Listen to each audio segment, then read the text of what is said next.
بندگان خدا، آپ سب کو اور اپنے نفس کو تقوی الہی کی وصیت کرتا ہوں، تقوی الہی کی نصیحت کرتا ہوں، تقوی الہی کی جانب دعوت دیتا ہوں، تاکید کرتا ہوں کہ اپنی زندگی تقوی کے مطابق بسر کریں، تقوی کے زیر سایہ زندگی گزاریں، تقوی کی بنیاد پر نظام زندگی قائم کریں۔ تقوی اللہ تبارک و تعالیٰ کی جانب سے انسانی زندگی کے لیے حفاظتی تدبیر ہے، جس کے ذریعے سے انسان کی دنیا، انسان کی آخرت، انسان کی انفرادی زندگی، انسان کی اجتماعی زندگی محفوظ ہوتی ہے۔ اللہ تبارک و تعالیٰ نے انسانی حیات کو خاص ترتیب کے ساتھ سنوارا ہے، جسے فطرت کہا ہے، اور اس کے لیے اسی ترتیب کے مطابق ہدایت کا اہتمام بھی فرمایا ہے، اور جس ترتیب سے زندگی تشکیل دی ہے اور اس کے لیے ہدایت کا نظام بنایا ہے، اسی طرح سے اس کے لیے حفاظتی اہتمام و انتظام بھی کیا ہے۔ انسانی زندگی میں سب سے بنیادی شعبہ حیات انسانی کا انسان کی اجتماعی زندگی ہے، سماجی زندگی ہے، جس میں تمام انسانی زندگی کے اہم پہلو آ جاتے ہیں، جیسے انسان کی سیاسی زندگی ہے، انسان کی معاشی زندگی ہے، انسان کی آئلی زندگی ہے، تعلیمی زندگی ہے، تربیتی زندگی ہے۔ یہ سب حیات اجتماعی کے ہی مختلف پہلو ہیں۔ ان کو قرآن کریم نے ترتیب زندگی میں بھی اللہ تبارک و تعالیٰ نے مقدم قرار دیا ہے، اور ہدایت میں بھی اس شعبہ کی ہدایت کو بنیاد قرار دیا، اور اس کی حفاظت کا بھی خصوصی اہتمام کیا اور حکم دیا ہے اللہ تبارک و تعالیٰ۔ اللہ تبارک و تعالیٰ نے انسان کی اجتماعی زندگی کو بنیاد قرار دیا ہے، اور اس ظرف کے اندر باقی شعبے زندگی کے مقرر فرمائے ہیں۔ بنیادی زندگی کا ڈھانچہ، یا جس کو ہم پلاٹ کہتے ہیں اپنی اصطلاح میں، زمینہ، وہ انسان کی اجتماعی زندگی ہے، اور اسی کے لیے ہدایت کا زیادہ اہتمام اور حفاظت کا اہتمام کیا ہے۔ تقوی، اجتماعی تقوی، جو تمام اجتماعی ڈھانچے کے لیے ہے، اس کا خصوصی حکم اللہ تبارک و تعالیٰ نے انبیاء کرام علیہ السلام کو دیا ہے کہ یہ امت واحدہ ہے، ان ھذہ امتکم امۃ واحدہ فاتقونی انا ربکم فاتقونی،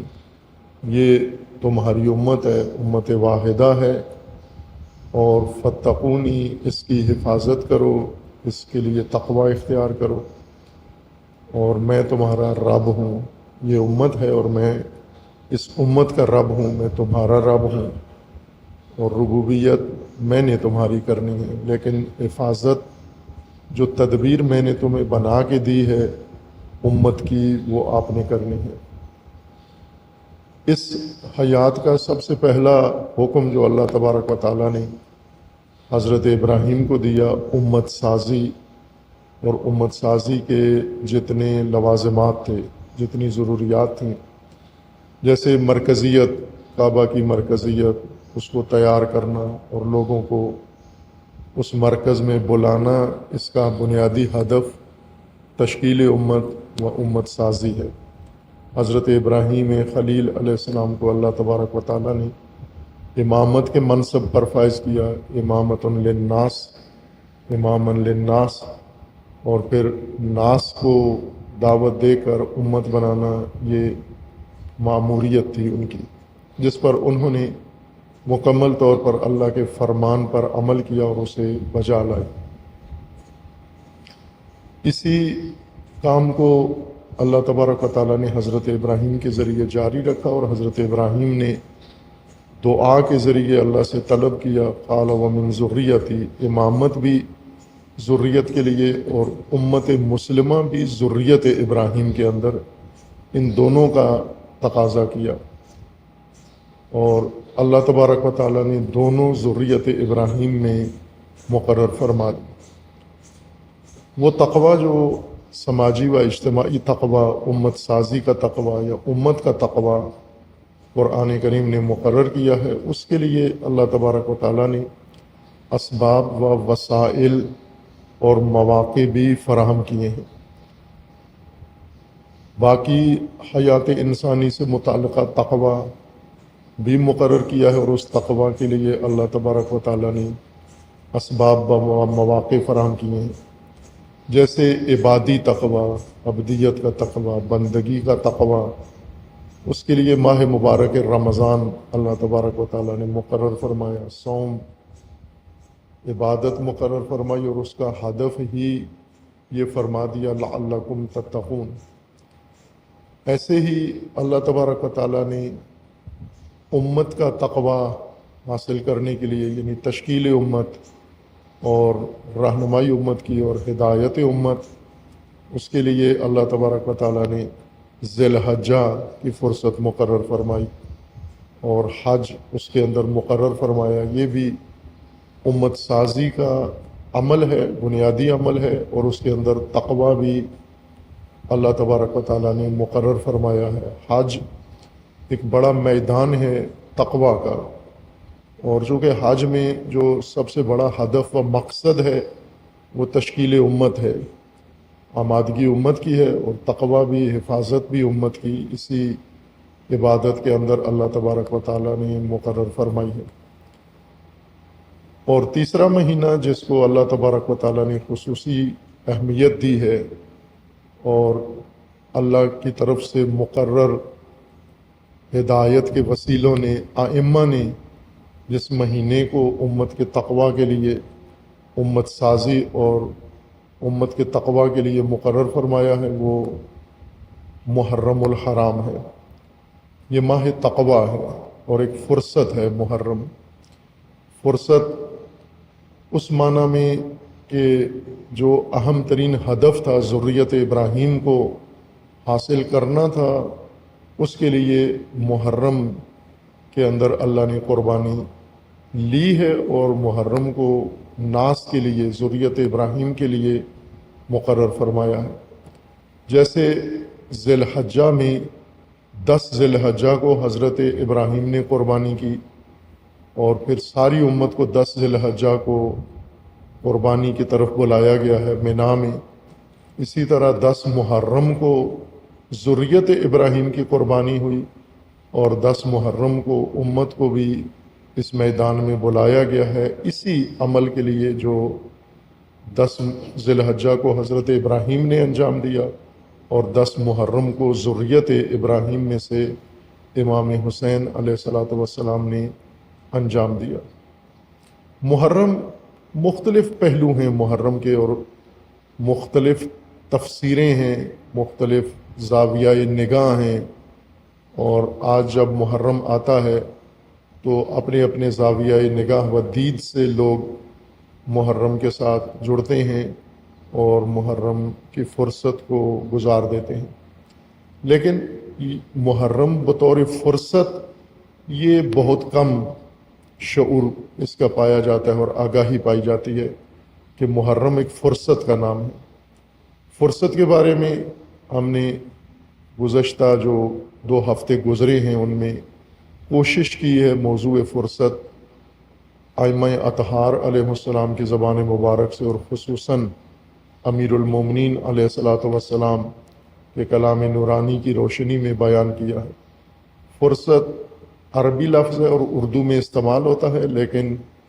عربی معنی میں جس میں اصطلاح عربی کی ہے اس میں نہیں ہوتا، بلکہ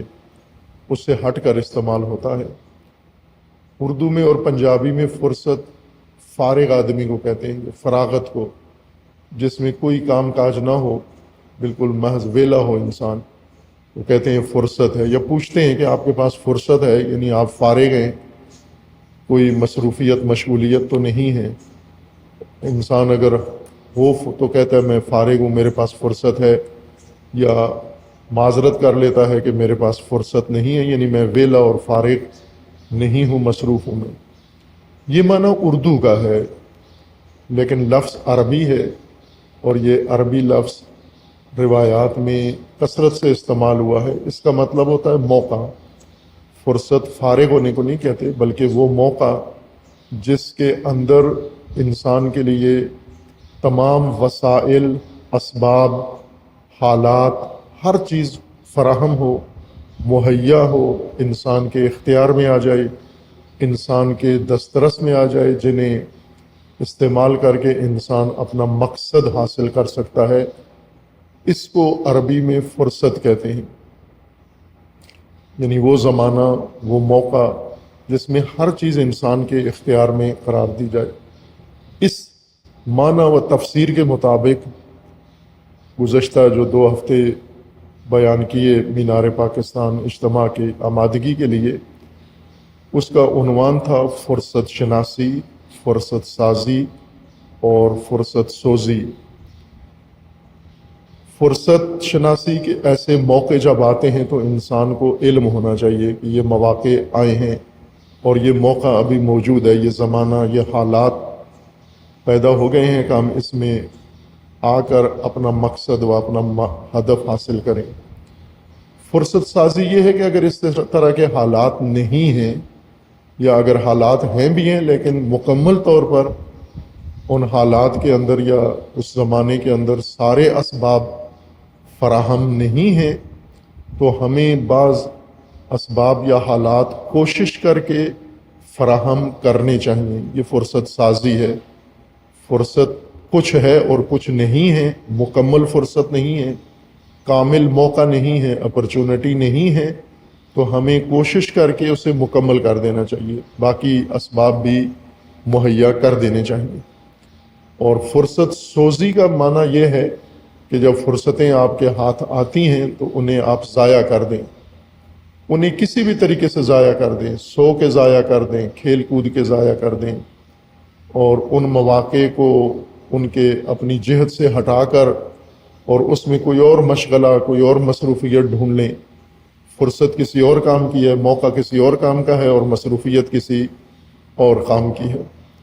یہ موضوع بہت ضروری ہے، چونکہ ائمہ اطہار علیہ السلام نے اس موضوع کو اہمیت دے کر بیان کیا ہے، اس لیے کہ ائمہ علیہ السلام کو جب یہ حالات دیکھنے پڑے کہ باری باری سارے لوگ امامت کر رہے ہیں، حکومت کر رہے ہیں، منصب حکومت پہ آ کے بیٹھ رہے ہیں، اور جن کو اللہ نے مقرر کیا ہے اس منصب اور اس عہدے کے لیے وہ خانہ نشین ہیں، گوشہ نشین ہیں، تو کیا اسباب تھے کہ ائمہ اطہار علیہ السلام 12 امام سوائے مختصر دور امیر المومنین کا وہ اپنے منصب پر فائز نہیں ہوئے جو اللہ نے ان کے لیے مقرر کیا تھا، یعنی حاکم و قیم امت اسلامیہ کے لیے؟ اس میں کئی عوامل تھے، دشمن تھے، مخالفین تھے، لیکن ایک بڑا سبب وہ مومنین کی فرصت سوزی تھی، مواقع ضائع کرنا اور فرصت شناس نہ ہونا۔ فرصتیں جب انہیں ملتی تھیں تو وہ ضائع کر دیتے تھے اجتماعی طور پر، اس کو بڑا دخل تھا۔ اس لیے یہ سبق ائمہ نے پڑھایا مومنین کو کہ فرصت ضائع کرنا جرم ہے، فرصتیں ہاتھ سے چلی جائیں یہ کوتاہی ہے، اور یہ اللہ کے ہاں جرم اور گناہ شمار ہوتا ہے۔ چونکہ ہمارا کلچر ہے، ہم کلچرل لوگ ہیں بنیادی طور پر، ویسے دینی جذبہ رکھتے ہیں ہم، لیکن ہماری جو شخصیت بنی ہوئی ہے وہ تہذیب نے بنائی ہے،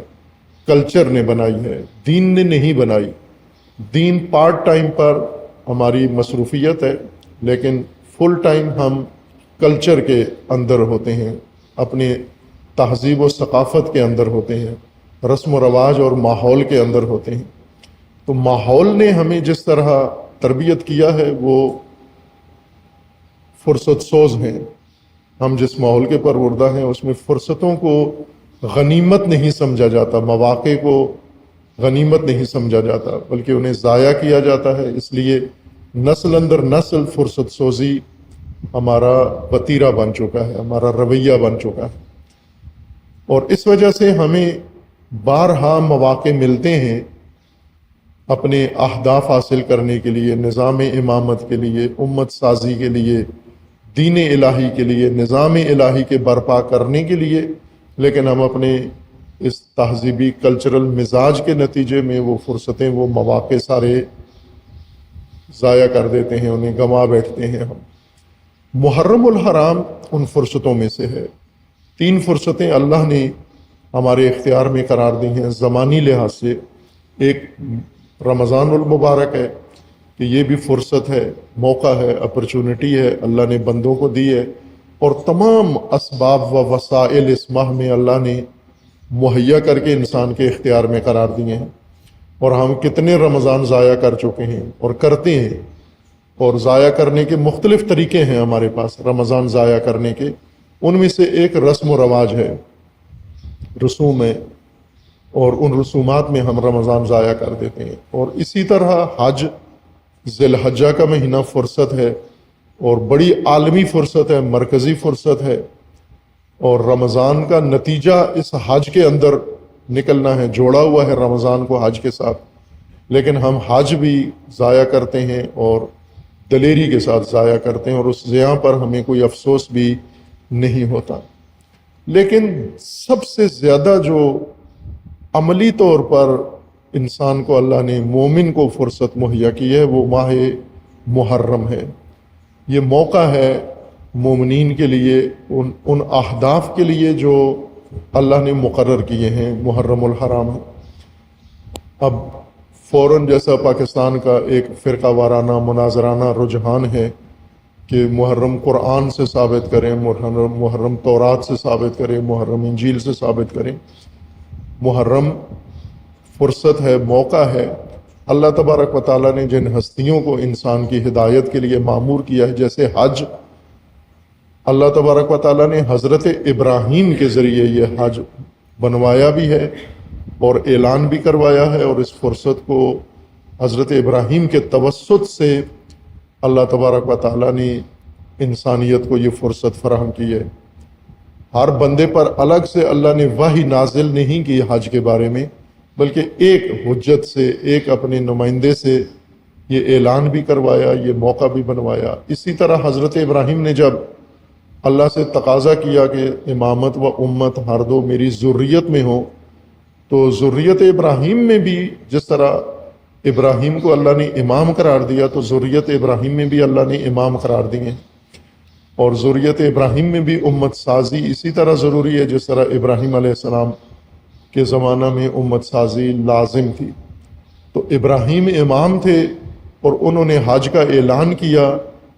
تو وہ اللہ کا فرمان تھا۔ اسی طرح ذریت ابراہیم میں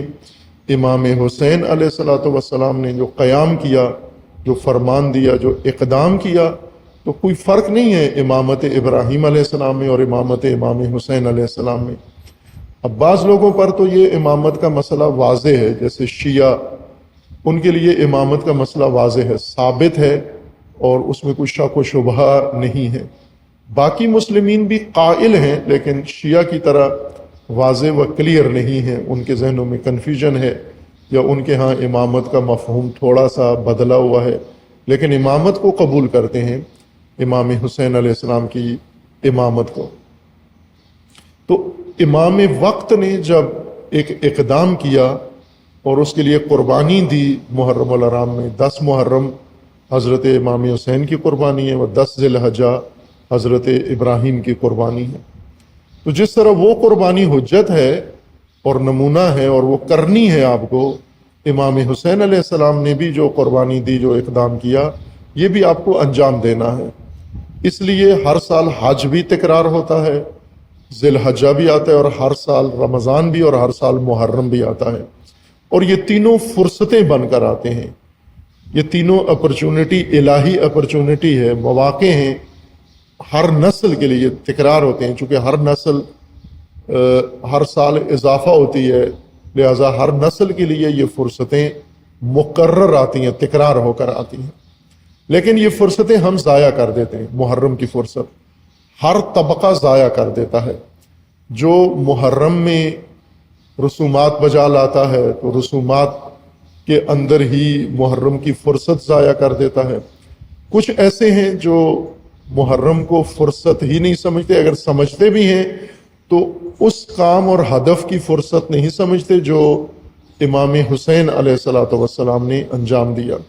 بلکہ کسی اور کام کی فرصت اس کو قرار دیتے ہیں۔ محرم کے بارے میں ہم آج کے موجودہ زمانے کی بات کریں، موجودہ نسل کی بات کریں، آج کے اس 1448 سن ہجری کے محرم کی اگر بات کریں جو ابھی شروع ہوا ہے، نیا سال جس کو 3 دن گزرے ہیں، اسی کے اندر ہم محرم کے بارے میں اپنے ملک میں، اپنی قوم میں، پاکستان کے اندر مسلمین کو دیکھیں، علماء کو دیکھیں تو محرم کو مختلف رنگ دیتے ہیں، مختلف جہتیں دیتے ہیں محرم کو، اور ان تمام جہات میں قدر مشترک یہ ہے کہ محرم وہ موقع جو اللہ نے بنایا ہے وہ نہیں قبول کرتے، اسے نہیں مانتے۔ اس کے علاوہ ہر جہت اور ہر رنگ خود سے محرم کو دینے کے لیے فعال ہو جاتے ہیں۔ مثلا ابھی آپ دیکھیں اہل سنت کے مختلف مسالک ہیں، پاکستان کے تقسیم بندی، فرقہ بندی کے مطابق پاکستان میں ایک بڑی جمعیت مسلمانوں کی بریلوی مسلمان ہیں، اور اہل سنت کی دوسری بڑی جمعیت دیوبند مسلمان ہیں، اور تیسری بڑی جمعیت اہل حدیث ہیں، اور چوتھی مشائخ ہیں، صوفیاء ہیں۔ یہ اہل سنت کی فرقہ بندی ہے، اور پھر ان کے مقابلے میں شیعہ ہیں۔ شیعہ کے اندر بھی فرقہ بندی ہے، مختلف رجحانات موجود ہیں، مختلف تفاسیر موجود ہیں۔ آپ اسی سال کا 1448 کے محرم کی بریلوی محرم کی تفسیر دیکھیں، بریلوی جہت دہی دیکھیں، کیا وہ محرم کو ڈائریکشن کیا دے رہے ہیں۔ جو ہی محرم آتا ہے تو محرم کو ثواب کا مہینہ، مقدس مہینہ، افضل مہینہ، اس میں سب سے اہم جو کام ہوتا ہے وہ روزہ رکھنا ہے، اس کے اندر نیکیاں کرنا ہے، اس کے اندر نوافل کثرت سے پڑھنا ہے، اس کے اندر اور صدقات دینے ہیں۔ یہ بریلوی محرم ہے۔ کوشش کر کے شعوری طور پر محرم کو یہ جہت دیتے ہیں، اور اس پورے تذکرے میں کہیں نام بھی نہیں آتا امام حسین علیہ السلام کا، کربلا کا، عاشورہ کا، اور یہ سوچی سمجھی تفسیر ہے، نادانستہ نہیں ہے، بلکہ عمدن یہ کام کرتے ہیں تاکہ محرم کی جب فرصت آتی ہے تو اس میں لوگوں کو ان کاموں پہ لگا دیا جائے۔ یہ کام جو سال بھر نہیں کرتے، مثلا کسی مہینے میں یہ تفسیر نہیں کرتے، محرم جب آتا ہے تو اس کے اندر یہ، جبکہ جو روایات کے اندر ہے محرم کی طرف جو اعمال منسوب کیے جاتے ہیں، یہ ذیقعدہ اور ذی الحجہ کے اعمال ہیں۔ ذیقعدہ و ذی الحجہ یعنی 1 ذیقعدہ سے 10 ذی الحجہ تک کے ایام مخصوص ہیں، روایات کے اندر بھی اور علماء بزرگان بھی اور سارے مسالک میں معین ہے کہ یہ ایام ہیں ان کاموں کے لیے، نوافل کے لیے اور عبادت کے لیے اور روزے کے لیے، اور وہ تمام جو معنویت اور روحانیت ہے وہ ان ایام کے اندر ہے، جنہیں چلہ کہا جاتا ہے، 40 دن جو میقات حضرت موسیٰ علیہ السلام تھے۔ لیکن ان دنوں میں خاموش رہتے ہیں، کوئی عمل نہیں بتاتے۔ جو ہی محرم آتا ہے ان اعمال و اعمال کے ثواب اور ان کا ذکر کرتے ہیں تاکہ مصروف کر دیں لوگوں کو، محرم سے، اصل جہت سے اور اصل موضوع سے توجہ ہٹا دیں۔ اسی طرح دیوبندی جب آتے ہیں، آپ ان کے انٹرنیٹ پر سائٹس دیکھ لیں کہ جب محرم آتا ہے تو فوراً اپنی ویب سائٹس پر، اپنے پیجز کے اوپر یہ محرم کو جہت دینا شروع کر دیتے ہیں، جس میں وہ اصلی پہلو جو محرم کا ہے وہ نہیں ہوتا، باقی اس کے حاشیے اور باقی اس کے روایت سازی اور داستان سرائی کرتے ہیں کہ محرم میں یہ ہوا، محرم میں یہ ہوا، اور یہ کام کریں۔ اسی طرح صوفیاء بھی ہیں، وہ بھی محرم کے اندر توجہ کرتے ہیں، لیکن عرس، زیادہ تر عرس محرم میں رکھتے ہیں۔ عرس عروسی سے ہے، شادی کو کہتے ہیں، عرس شادی کو کہتے ہیں، اور کسی بھی صوفی کی وفات پر یہ عرس کرتے ہیں، خوشی مناتے ہیں، چونکہ وہ یہ سمجھتے ہیں کہ یہ صوفی جو فوت ہوئے ہیں تو جیسے دلہن کی شادی ہوئی ہے اور وہ گئی ہے شوہر کے گھر میں، تو اسی طرح یہ صوفی جو فوت ہوا ہے یہ گویا اللہ سے جا ملا ہے، وصال ہو گیا ہے اس کا، تو اس لیے اس کا عرس مناتے ہیں۔ محرم عرس کا اور میلوں کا مہینہ قرار دیتے ہیں۔ ایک دیگر جمعیت ہے بڑی، جو سیکولر ہیں، جو لا تعلق ہیں، ان موضوعات سے ہی بے خبر ہیں، انہیں اس چیز کا چنتا ہی نہیں ہے کہ محرم آیا اور گزر گیا۔ لیکن سب سے بڑی جمعیت جس کو توجہ کی ضرورت ہے وہ شیعہ ہیں، کیونکہ شیعہ محرم کا احترام کرتے ہیں، شیعہ محرم کا انتظار کرتے ہیں، شیعہ محرم میں انتظام کرتے ہیں، اہتمام کرتے ہیں، عزاداری کرتے ہیں، مجالس برپا کرتے ہیں اور مجالس سنتے ہیں۔ اس جمعیت کو محرم کو صحیح جہت سے دیکھنا ضروری ہے۔ البتہ یہ اگر شیعہ کی جہت درست ہو جائے محرم میں تو اہل سنت خود ہی متوجہ ہو جائیں گے محرم کی طرف، چونکہ ابھی جو اہل سنت کا رویہ ہے محرم کے بارے میں یہ شیعہ کے عمل کا عکس العمل ہے، کہ شیعہ جس طرح محرم برپا کرتا ہے تو اہل سنت اس کے مقابلے میں کھڑے ہو جاتے ہیں اور اس کو کاؤنٹر کرنے کی کوشش کرتے ہیں۔ صحیح جہت جو محرم کی ہے کہ محرم ایک فرصت ہے، محرم ایک موقع ہے جس میں اللہ تبارک و تعالیٰ نے تمام اسباب و وسائل فراہم کیے ہیں ان مقاصد کے لیے جو حضرت ابراہیم علیہ السلام کو اللہ نے تعلیم دیے تھے، امت سازی کے لیے، نظام الہی کی برپائی کے لیے اور نظام الہی کو احیاء کرنے کے لیے۔ اس لیے روایات کے اندر ہے کہ انسان افضل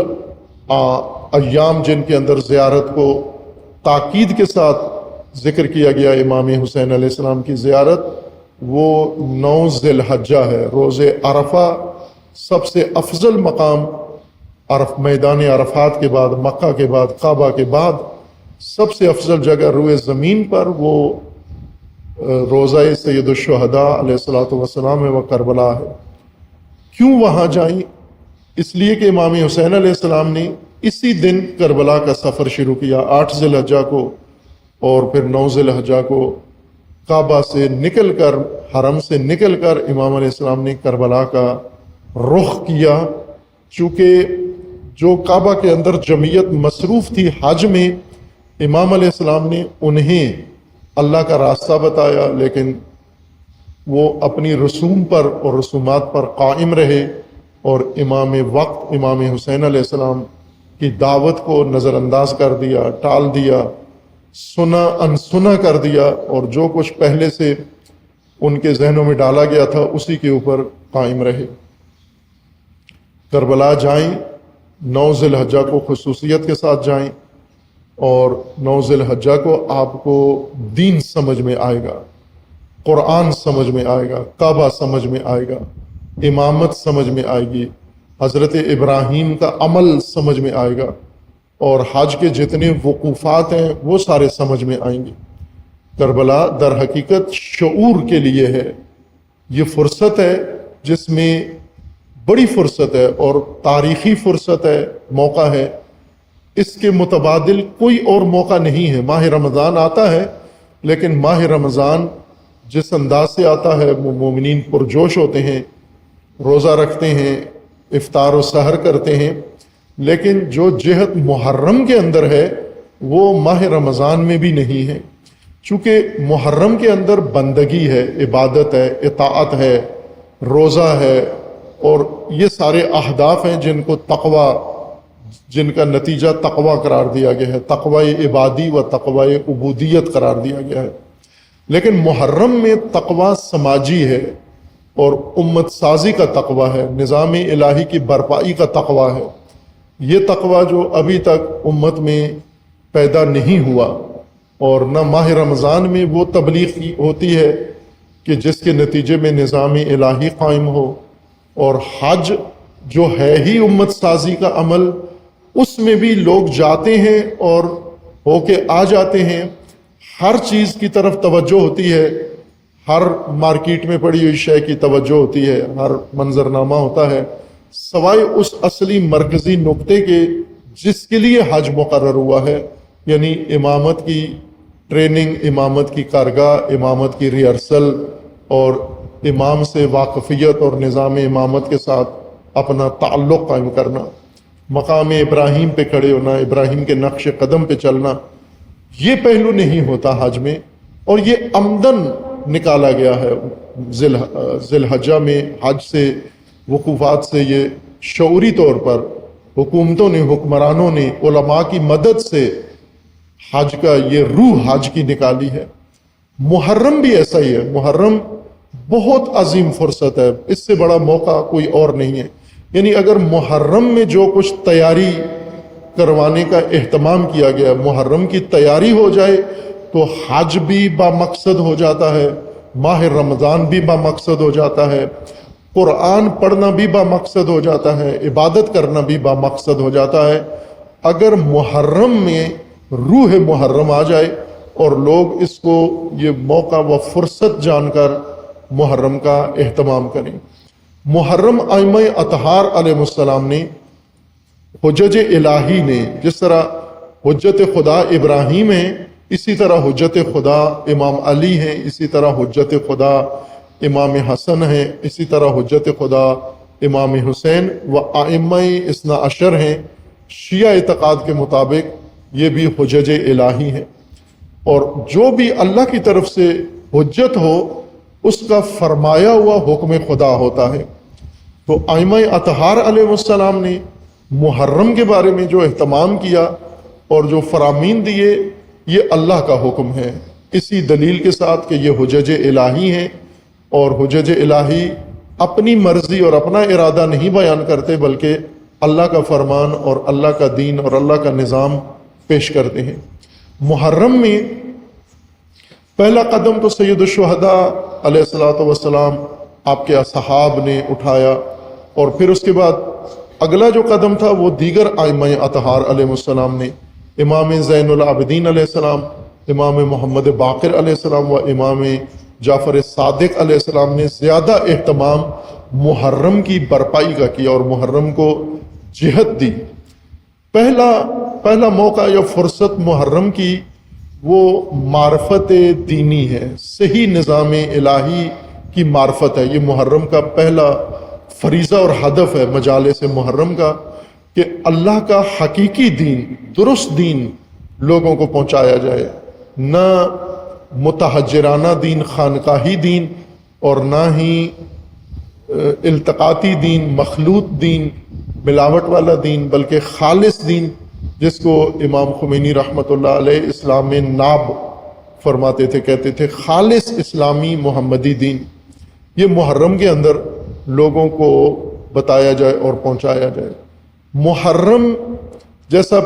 بارہا میں نے یہ عنوان تشریح کیا، بیان کیا ہے، اور وہ یہ ہے کہ محرم سرمشق ہے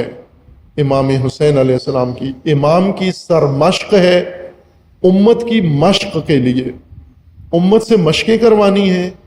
تو امام امت نے سرمشق انجام دی ہے۔ یہ سرمشق ہے سیرت امام حسین علیہ السلام، عمل امام حسین علیہ السلام، اس کو تکرار کرنے کا نام محرم ہے۔ جو کچھ امام حسین علیہ السلام نے کیا وہ سب دہرانا، یہ محرم ہے، یہ عزاداری ہے، یہ فرصت ہے۔ اور جیسا ماہ رمضان میں اللہ نے فرمایا کہ دل طبیعی طور پر آمادہ ہو جاتے ہیں، محرم میں مومنین کے دل طبیعی طور پر خود ہی آمادہ ہو جاتے ہیں۔ محرم کی آمد پر مومنین کی روحیں، مومنین کے نفوس، مومنین کے اذہان، مومنین کے قلوب آمادہ ہو جاتے ہیں، لیکن اس آمادگی سے غلط لوگ فائدہ اٹھا لیتے ہیں، کاروباری لوگ میدان میں آ جاتے ہیں، اور ائمہ اطہار علیہ السلام اور اہل البیت علیہ السلام جس کام کے لیے محرم کو موقع، فرصت قرار دیتے ہیں، وہ عمل انجام نہیں پاتا، اور وہ عمل جو کچھ سید الشہداء نے کیا اس کو تکرار کرنا اور دہرانا قدم بے قدم، اس کا نام محرم ہے، چونکہ سرمشق امام حسین علیہ السلام کی امام حسین نے انجام دے دی۔ یہ بات مومنین ذہن میں رکھیں کہ جو کچھ امام حسین علیہ السلام نے انجام دیا وہ سرمشق ہے۔ جو امام حسین علیہ السلام کے ساتھ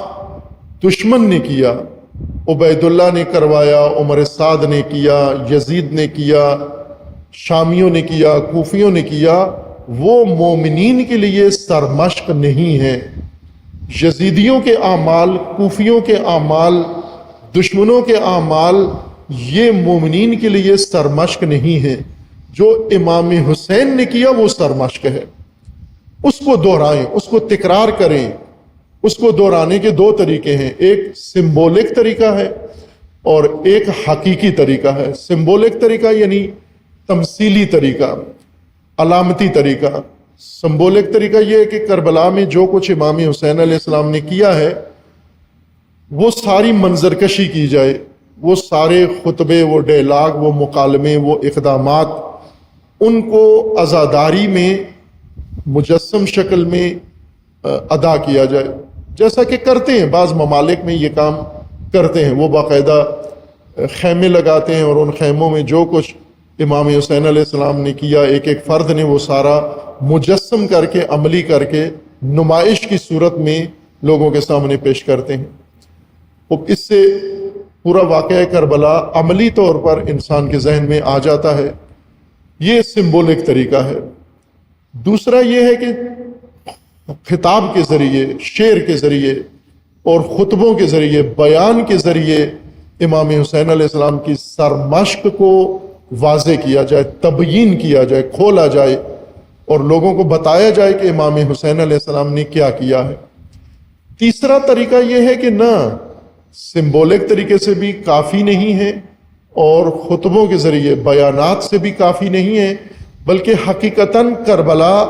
برپا کی جائے، عاشورہ برپا کیا جائے اور وہ سفر سید الشہداء کا آغاز کیا جائے۔ ہر نسل عملی طور پر وہ راستہ چنے، اپنے زمانے میں اپنے زمانے کا یزید تشخیص دیں، اس یزید کا انکار کریں، اس یزید کے مقابلے میں کھڑے ہوں، اس یزید کے مقابلے کے لیے میدان میں آ جائیں، اپنا کنبہ، اپنا سارا اثاثہ لے کے میدان میں آ جائیں اور پھر امام حسین علیہ السلام کی طرح آخر تک جائیں۔ اگر لوگ ساتھ دیں تو پھر وہ کامیابی ہے۔ جس طرح سے امام خمینی رحمۃ اللہ علیہ نے محرم جس طرح منایا، ہمیں اس طرح سے محرم منانا ہے۔ جس طرح امام خامنئی رحمۃ اللہ علیہ نے محرم منایا، یہ حقیقی محرم ہے، یہ سمبولک نہیں ہے، یہ باقاعدہ محرم کی تقلید ہے، محرم کی تأسی ہے اور محرم کا تکرار ہے اور محرم کو عملی منانے کا طریقہ ہے یہ کہ آپ اپنے زمانے کا یزید چنیں۔ محرم دیکھیں، امام حسین علیہ السلام کے زمانے میں اہل سنت موجود تھے، یعنی خلفاء کے حامی، اور حکومت میں تھے یا باہر تھے، مکہ مدینہ سارا ہی اہل البیت کے ساتھ نہیں تھے۔ اہل حجاز وہ سارے خلفاء کے ساتھی تھے، خلفاء کے مذہب و مسلک پر تھے۔ لیکن امام حسین علیہ السلام نے کسی بھی خلفاء کے حامی یا خلفاء کے طرفدار کے ساتھ نہ جنگ کی، نہ مزاحمت کی، نہ لڑائی کی، نہ مناظرہ کیا، کچھ بھی نہیں کیا۔ مدینہ بھرا ہوا تھا اہل سنت سے، مکہ بھرا ہوا تھا اہل سنت سے، اور امام 4 مہینے مکہ میں رہے قیام کرنے کے بعد، لیکن امام کا رخ یزید کی طرف تھا، اہل سنت کی طرف نہیں تھا۔ یہ سیرت ہے امام حسین علیہ السلام کی۔ امام حسین کی طرح آپ محرم مناؤ، جس طرح امام حسین نے انکار کیا اور اس انکار کے بعد اعلان کیا مخالفت کا اور پھر میدان میں نکلے، لوگوں کو دعوت دی، لوگوں نے دعوت نہیں مانی، پھر بھی اپنی راہ پر قائم رہے۔ امام خمینی نے یہی کام کیا، اپنے زمانے کا یزید چنا۔ امام خمینی نے اہل سنت کے خلاف محاذ نہیں کھولا، جنگ نہیں کھولی، باوجود اس کے کہ اہل سنت کی طرف سے شیعہ کے بارے میں ایک یلغار اس وقت بھی تھی، ابھی بھی ہے، تکفیریت کی، لیکن امام نے اس کو نظر انداز کیا اور وحدت کا شعار دے کر یزید کو چنا۔ اب یزید جو امام نے چنا، اتفاقاً وہ دیکھیں کہ وہ شیعہ تھا، وہ سنی نہیں تھا، شہنشاہ رضا شاہ، اور ایسا خاندان جو خاندانی طور پر شیعہ تھا، باپ بھی اس کا شیعہ تھا اور خود بھی شیعہ تھا اور اس کے خاندان بھی۔ رضا شاہ کی بہنوں نے مسجدیں بہت تعمیر کروائیں اور حرم تعمیر کروائے، خدمات بھی انجام دی، جن کا امام خمینی نے اپنے خطبات کے اندر ذکر بھی کیا کہ یہ شاہ جو یہ کام کر کے حرم بنوا کے مسجدیں بنوا کے تصور کرتا ہے کہ یہ شیعہ ہے یا مسلمان ہے، یہ نہیں ہے، یہ یزید ہے اور یزیدی طرز حکومت ہے اس کا، لہٰذا اس یزید کو ختم ہونا چاہیے۔ امام خمینی نے یزید چنا، مسلک مخالف مسلک اور مخالف مذہب کو نشانہ نہیں بنایا۔ امام حسین کے زمانے میں بھی مخالف مذہب موجود تھا، لیکن امام نے یزید کو ٹارگٹ رکھا اور یزید کے مقابلے میں قیام کیا۔ امام خمینی نے بھی یزید چنا، امام خامنئی نے بھی یزید چنا، اور امام خامنئی نے جو یزید چنا وہ بڑا یزید تھا، عالمی یزید۔ ٹرمپ کو چنا اور ٹرمپ کے مقابلے میں قیام کیا اور امام حسین علیہ السلام کی طرح قربانی دے دی۔ 10 رمضان کو، 10 ذی الحجہ کو حضرت ابراہیم نے قربانی دی،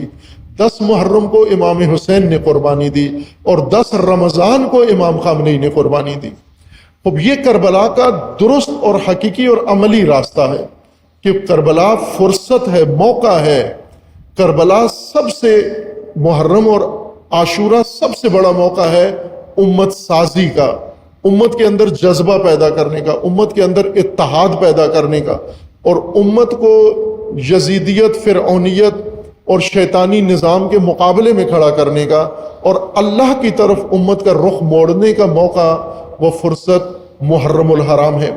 محرم الحرام کے پیچھے چونکہ حضرت امام حسین کی قربانی ہے محرک، جس طرح حج کے پیچھے حضرت ابراہیم کی قربانی ہے محرک کے طور پر، اسی طرح کربلا میں امام حسین علیہ السلام کی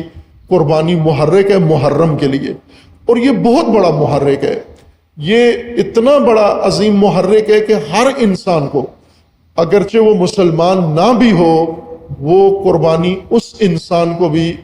زندہ کرتی ہے، اس کو بھی میدان میں لا کر کھڑا کرتی ہے، اور اس کو بھی اٹھا کے یزیدیت کے مقابلے میں اور ظلم کے مقابلے میں لے آتی ہے۔ لیکن اس محرم کی فرصت کو کئی طبقات ضائع کر دیتے ہیں مل کر۔ ایک تو مخالفین فرقہ واریت کے ماحول میں اہل سنت اپنے اوپر گویا ایک طرح سے واجب سمجھتے ہیں محرم میں آ کر امام حسین سے توجہ ہٹانا، اہل البیت سے توجہ ہٹانا۔ متاسفانہ بہت سارے مفتیان یہ کام کرتے ہیں اور ہر چیز ذکر کرتے ہیں جس سے لوگوں کی توجہ امام حسین سے ہٹ جائے۔ اور ڈاکٹر اسرار احمد جو دیوبندی اسکالر تھے اور اگرچہ شیعہ مخالف تھے، لیکن آخری عمر میں آ کر اہل سنت کو متوجہ کیا کہ ایک غلطی جو ہم تاریخی طور پر صدیوں سے کرتے آ رہے ہیں وہ امام حسین سے دوری ہے، اس وجہ سے ہم ناکام ہیں۔ یہ ایک سنی اسکالر کی تشخیص ہے، اور انہوں نے کہا کہ امام حسین سے دوری نے ہمیں ناکام بنایا ہے۔ اور اہل سنت کے علماء، مفتیان گویا وہ اپنے اوپر واجب شرعی سمجھتے ہیں کہ اپنے پیروکاروں کی توجہ امام حسین سے ہٹائیں۔ خوب توجہ امام حسین سے ہٹاؤ گے، اس سے امام حسین کا نقصان ہوگا۔ یا ڈاکٹر اسرار احمد فرماتے ہیں کہ اہل سنت کا نقصان ہوا ہے، امام حسین کی دوری نے اہل سنت کو ناکام کیا ہے۔ تو کیوں اپنی نسلوں کو ناکامی کے لیے کیوں یہ غلطی کرتے ہو کہ محرم میں بھی امام حسین سے اپنے لوگوں کو دور رکھتے ہو؟ آپ اپنے انداز سے، اپنے طرز پر امام حسین کا ذکر کرو، امام حسین کے نزدیک کرو، جس طرح سے کہ کرتے ہیں، جس طرح مولانا طارق جمیل صاحب کرتے ہیں، جس طرح سے اور چند ایک بزرگان یہ کرتے ہیں، یہ کام ثاقب مصطفی صاحب ہیں وہ کرتے ہیں، اور اس طرح کے چند اور اکابرین ہیں اہل سنت کے وہ کرتے ہیں۔ یہ کتنا اچھا ہوتا کہ محرم میں مولانا مفتی تقی عثمانی صاحب 10 دن اپنے مدرسے میں اہل سنت کے اور دیوبندی مبانی کے اوپر اہل البیت کی طرف اور امام حسین کی طرف اپنے پیروکاروں کی توجہ دلاتے، مفتی منیب صاحب دلاتے، اور اسی طرح ان کے دیگر اکابرین، بجائے اس کے کہ محرم سے دور کرنے کے لیے یہ فرصت ضائع کر دیتے ہیں۔ ایک طبقہ ہے جو اناد رکھتا ہے، بغض رکھتا ہے، ناسبیت ہے اس کے اندر، محرم میں فعال ہو جاتا ہے اور محرم میں نئے نئے موضوعات چھیڑ دیتا ہے۔ شیعہ بھی پھر اپنا مقصد چھوڑ کے، اپنا راستہ چھوڑ کے ان کا جواب دینے میں مصروف ہو جاتے ہیں۔ ممبروں پر ذاکرین یہ کام کرتے ہیں اور بعض ایسے سوشل میڈیا کے اوپر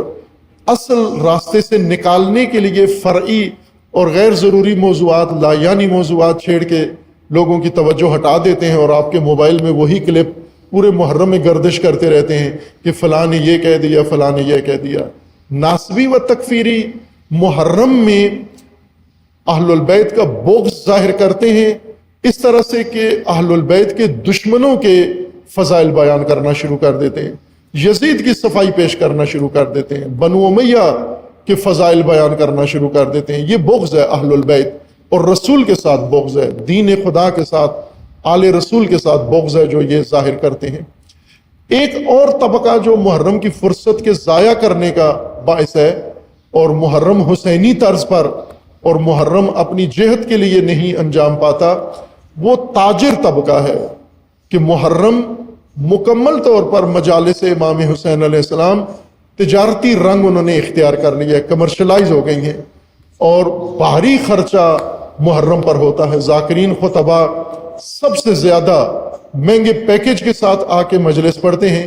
اور پیسے لے کے بھی جو مجلس پڑھتے ہیں، ایک تو خود تجارت بنانا، اس کو یہ امام حسین علیہ السلام کے راستے سے امت کو دور کرنا ہے تجارتی مقاصد کے لیے۔ یہ بڑے بڑے جتنے بھی ہیں جن کو امام حسین کا بہت درد ہے کربلا کا، اور جو باقی کسی کو بھی اپنے جیسا نہیں سمجھتے اور ہر ایک کو امام حسین کا مخالف سمجھتے ہیں، ان سے ایک مجلس مفت پڑھوا کے دیکھیں آپ۔ محرم کا، امام حسین کا، عاشور کی ایک مجلس مفت پڑھ دیں۔ عاشور تو غم کا دن ہے،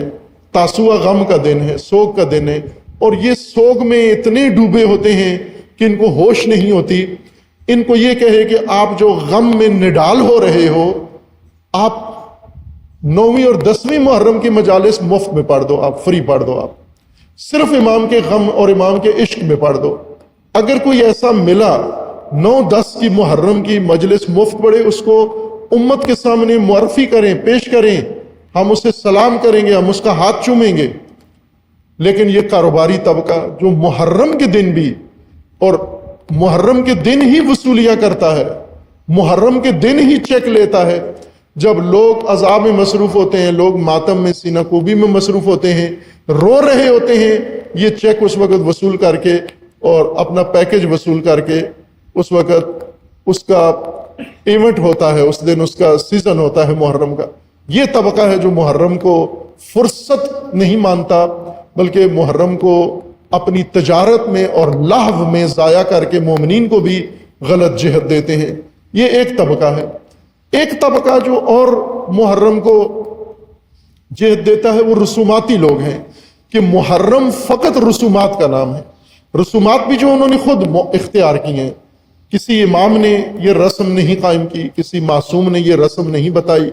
کسی بھی علماء نے، فقیہ نے، مجتہد نے یہ رسم نہیں بتائی، بلکہ یہ انہوں نے خود عقیدت کے طور پر یہ رسم اپنا لی ہے اور اس رسم کے اندر محرم کو منحصر کر دیا ہے۔ اور یہ عظیم جو موقع ہے،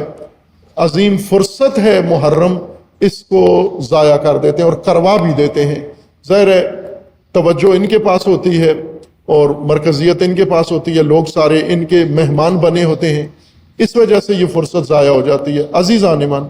محرم کو فرصت کے طور پر جانو، غنیمت سمجھو فرصت محرم کو،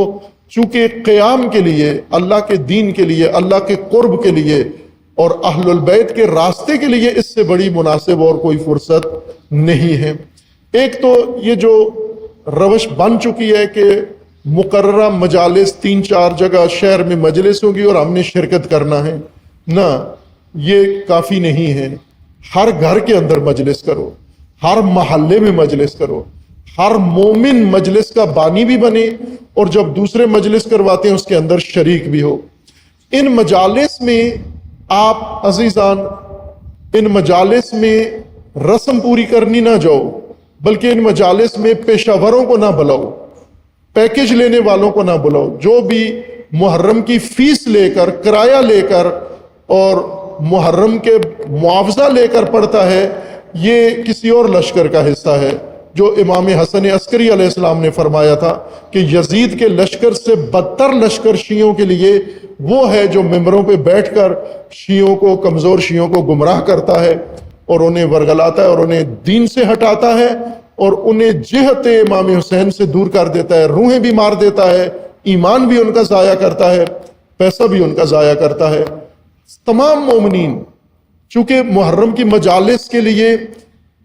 مجالس کا معیار ایسا بنا دو کہ 1 روپیہ بھی مجلس پہ خرچ نہ ہو، اس طرح کی مجالس کرو، آپ 1 روپیہ بھی خرچ نہ ہو، اپنے گھر میں مجلس رکھو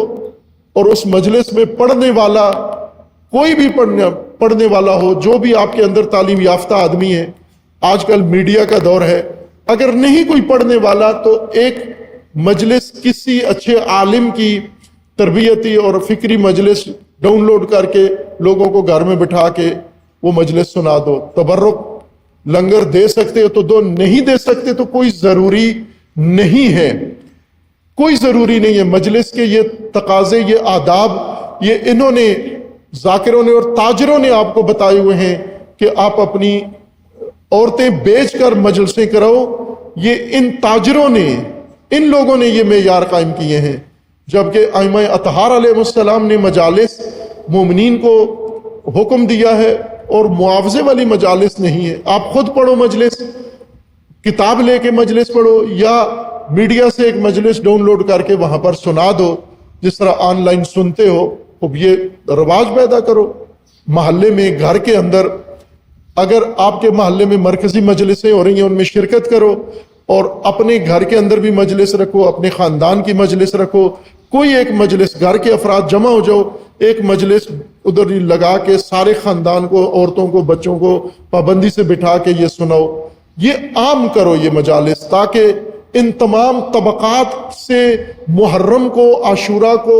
آزاد کرو، جنہوں نے محرم کو تجارت گاہ مکسب بنا لیا ہے۔ محرم مکتب تھا، امام حسین کا راستہ مکتب تھا۔ یہ عام کرو یہ مجالس، یہ بار بار عرض کیا جاتا ہے، اور یہ مجالس وہ ہوں جن کا نتیجہ کربلا و عاشورہ ہو۔ جس طرح سے محرم امام خمینی رحمت اللہ علیہ نے برپا کیا، جس طرح سے محرم امام خامنئی رحمت اللہ علیہ نے برپا کیا، جس طرح سے ان کے عزاداروں نے، جوانوں نے، شہداء نے اور ان کے کمانڈرز نے جس طرح سے محرم برپا کیا، وہ محرم زندہ کرنے کی ضرورت ہے۔ اور یہ کام صرف محرم میں ہو سکتا ہے۔ یزیدیت کا خاتمہ محرم سے ہو سکتا ہے۔ آج کے ٹرمپ ہو، نیتنیاہو ہو، مودی ہو، جو بھی ظالم ستمگر ہے، اس کو محرم کے ذریعے سے ناکام بنایا جا سکتا ہے اور نابود کیا جا سکتا ہے، اس شرط پر کہ محرم کو ضائع نہ ہونے دیں اور محرم کو ضائع نہ کریں۔ آج خصوصاً جو آج کی کربلا برپا ہوئی ہے، رہبر شہید نے جو کربلا برپا کی ہے، یہ بالکل سیدھا خط ہے کربلا کا، عاشورہ کا، اور امتوں کے لیے۔ جو طبقات بیدار ہو رہے ہیں، آگاہ ہو رہے ہیں، وہ کم از کم حقیقی کربلا اور بامقصد مجالس کے لیے اقدام کریں۔ فقط مہمان نہ بنے دوسروں کی مجالس کے، میزبان بھی بنو اور اہتمام بھی کرو، وقت نکالو اس کے لیے۔ فقط امام حسین علیہ السلام کے لیے رو لینا یہ کافی نہیں ہے، رونے کے آگے بھی مقام ہے۔ رونا آمادگی کے لیے ہے، اس آمادگی کے بعد آگے راستہ بھی ہے اور مقصد بھی ہے، اور اس مقصد تک پہنچنا ہمارے لیے ضروری ہے۔ محرم ابھی آغاز ہے، آج 3 محرم ہے، 10 پہ ختم نہیں ہوتا، بلکہ 10 سے محرم اصل شروع ہوتا ہے، 10 پہ اختتام نہیں ہوتا۔ اور سال بھر انشاءاللہ محرم کی یہ تاثیر انسان کی زندگی پر رہے، جس طرح ہم نے آج کی کربلا میں دیکھا کہ کربلا کے پروردہ، کربلا کے تربیت یافتہ، وہ سال بھر یزید کے مقابلے میں استقامت دکھاتے رہے، ڈٹے رہے، عورت مرد بچہ ڈٹا رہا۔ یہ کربلا اور یہ مجالس ہیں جو حقیقی مجالس ہیں اور جو اسوہ امام حسین کے مطابق ہیں۔ اللہ تعالی ہم سب کو دین کہ معارف، معالم اور اسوات کو سمجھنے کی توفیق عطا فرمائے۔ اللہ تبارک و تعالی ہم سب کو مقصد کربلا سمجھنے کی توفیق عطا فرمائے، مقصد امام حسین علیہ السلام سمجھنے کی توفیق عنایت فرمائے، اور کربلا کے تقاضوں کو پورا کرنے کی اللہ توفیق عطا فرمائے۔